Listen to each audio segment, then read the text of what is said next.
Canes have won 2 games in a row for the first time in a month. Give it up for the Canes, everybody. Come on, man. What a run. All right. And the biggest reason for the Canes' recent success is they played the Spurs and Jazz, and the Spurs didn't have Wemby. But the second biggest reason is because the Canes have actually been knocking down their threes, something that they genuinely had not been doing really at all up until this point. Essentially, the three-point shot was just not an option for them. May as well have been playing in the 60s. Luckily, the Canes have 2 of the best mid-range shooters in the league in De'Aaron and DeMar. That should be a buddy cop movie name. But, so anyway, they were able to survive and still be a top 10 offense in the league. Well, after a couple 140-point outbursts, the Canes are sitting pretty at 6th in the league in offensive rating. Hey, let's hear it again for them, huh? But it's not just these last 2 games. 2 games that, they should have won by a lot, and they did. Gotta give them credit. They did dominate both those games. But if you go back to the first game that Malik Monk was inserted into the Canes starting lineup, by the way, at that time, his first start ever as a Sacramento King, the Canes lead the league in points per game and offensive rating. And they also shot 41% from 3 as a team during that stretch. So, it's not all because of Monk, but having him on the floor with the rest of the starters makes that starting 5 pretty much impossible to guard. Impossible is a big word, but before Monk joined the starting 5, the Canes were averaging 113.7 points per game on 48% from the field, 33% from 3, and we're also averaging 24.5 assists per game. And in the 5 games since Monk has joined the starting 5, they're averaging 127.2 points per game on 50% from the field, 41% from 3, and 31.2 assists per game. So, pretty significant increases there. Small sample size for sure, but Mike Brown and the Canes have to be feeling good about that move. And who knows, maybe that has opened things up for Keegan. He's been shooting a lot better, as has Kevin Huerter, which is huge. I think some people have forgotten how crucial he was to the Canes' success in that first Beam Team year. His ability to stretch the floor when he's on, and he really hasn't been since that first round series versus the Warriors. But when he is on, I'm telling you, you cannot stop the Canes. You can only hope. I forgot how that saying goes. But yeah, man, the main difference between this team being good and this team being who we kind of were seeing before these last couple games is their three-point shooting. It's a make-or-miss league, and in today's league especially, you just got to make your threes. Plain and simple. And the good thing for the Canes is they do have shooters on this team. Even with his recent struggles, Keegan Murray is still a 37% three-point shooter for his career, so you'd expect some positive regression back to the mean, back to who he is as a basketball player. Kevin Huerter is a career 38% three-point shooter, and this is with him shooting 32% this year. So you'd expect that number to climb back up as the year goes on. These guys didn't forget how to shoot, Keon Ellis is also shooting 43% from 3. He needs to be playing every game. I don't care about matchups or whatever, man. He's our best 3-and-D guy and just flat out our best shooter from long range. So we got guys who can shoot, which leads me to believe that this is sustainable and leads me to hope that we can be even better.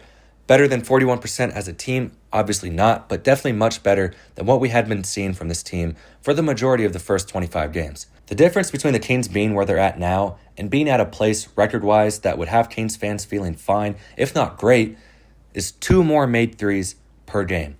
That's it.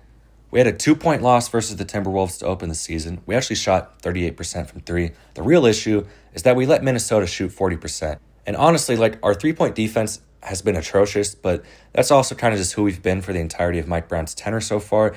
What we haven't been is god-awful from 3, so that's why I'm highlighting that as something that I think can change for the better. The 3-point defense can definitely get better too. I just think it's less likely unless we make some major moves. But we also had a 4-point loss versus the Lakers. The Kings shot 34% from 3. The Lakers shot 41%. We had a 3-point loss versus the Raptors. Kings shot 25%. Raptors shot 46%. 4-point loss versus the Timberwolves. This is the game where Fox dropped 60, though. And honestly, we shouldn't have even been in the game. We did have a 1-point loss versus the Hawks right after that. Both teams actually shot exceptionally well from 3. 43.5% for Sac and 42% for Atlanta. We had a 5-point loss versus the Nets. 36% for Kings, 49% for Nets. We had a 2-point loss versus the Spurs. Kings actually shot 37.5% from 3. You take that most nights. What's absolutely ridiculous is the Spurs shot 50% from 3. 50. That's crazy. And then we had a 5-point loss versus the Grizzlies. Both teams didn't shoot well in general, but the Kings shot 22% from 3. So that's 8 games decided by 5 or fewer points. And bro, that's like at least 6 games where our opponent has shot 40% or better, and at least 3 games where they've shot 46% or better. And I was just looking at our close losses. I'm sure there's worse games out there and games where we lost by more than 5 points. But man, 2 more made threes per game, and we obviously win those 8 games. Just a reminder that Keegan, Kevin, Trey, and DeMar are all shooting 33% or worse from 3. 2 more made threes per game is a lot, though. That would make our 3-point percentage go from 34.6 to 38.2, which would be good for 7th best in the league. Kings are currently 21st in the league in both 3-point makes and 3-point percentage.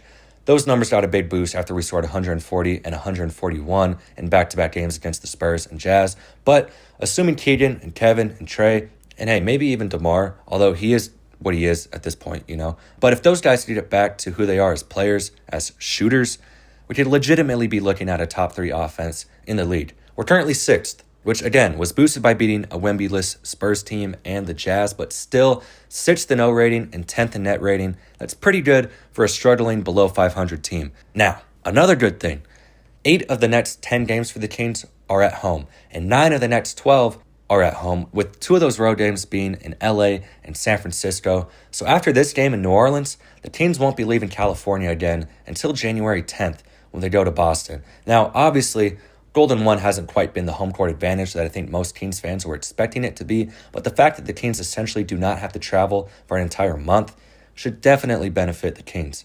The Kings have to eat. They have to take advantage of this part of their schedule. This is their chance to make up some ground in the standings. Now, with that said, this next game against the Pelicans scares me a little bit.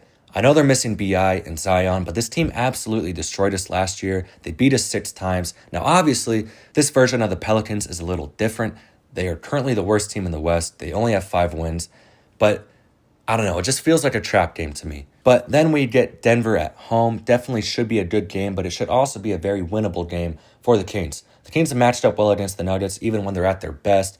Obviously, the Nuggets have not looked like their usual selves so far this year, but I mean, they have the best player on the planet, so that usually gives you a good shot to win. And then after that, we got 2 games against the Lakers, followed by Indiana and Detroit, a quick trip down to LA to face the Lakers again, and then Dallas comes to town, followed by Philly and Memphis, and then a quick trip over to San Fran to visit our old buddy in the Bay.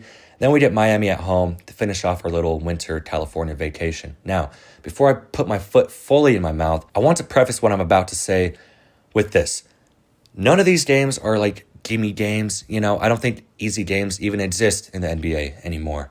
But this is a very favorable stretch for the Kings. I'd have to imagine it's probably the easiest, not easy, but easiest 12-game stretch of the entire season for the Kings. So they have to take advantage. I think they have to win at least 8 of these games. And I don't think it's unfair to want or expect them to go 9-3 in this stretch. Now, the reason I mentioned me putting my foot in my mouth is because I feel like every time I go through the schedule and play the win-loss game, I'm always way off. So I'm not gonna do it. I obviously did it in my head, but I'm not gonna sit here and say the Kings should blow out New Orleans. They should win 2 out of 3 against the Lakers. They should beat Indiana and Detroit. They should handle Philly. They're not going to let Memphis beat them on their home court. We already beat Miami once. Let's do it again. Monk got something to say to Luka's fat ass for ruining his season last year. The Kings own the Warriors. I'm not going to say that. I'm just not. But somehow, someway, the Kings need to win 8 games. That would put them at 20-17 going into Boston. At the very, very, very, very least, the Kings got to get back over 500 by then. At the very least. Anything else is unacceptable. So there you have it. The Kings are about to go on a run. You heard it here first. Book it, place your bets, and give me 10% of the profit. 10%. That's all I ask. It's been fun, guys. Let me know, as always, why I'm such a dumb jerk, why the Kings are actually toast, why they're going to go 4-8 in this stretch, and why the Kings are as good as dead. Would love to hear it. Thanks for watching. Go Kings, and light the beam.